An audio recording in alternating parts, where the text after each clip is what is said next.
We were asked to find which the following represents the decrease in the annual number of bicycles. Notice it doesn't ask for a percent decrease. It just says what is the decrease amount.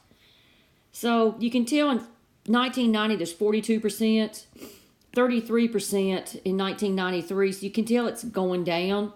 So if you take the bicycles producers of Western Europe had a 42% share of the market. So if I take 0.42 times X, that will be the number of bikes sold in 1990.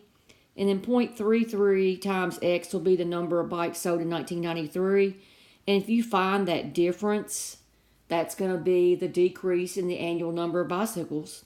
So just do 0.42 minus 0.33, and that's going to give you a 9 and a 0. So 0.09X, which is 9%. So your answer is D.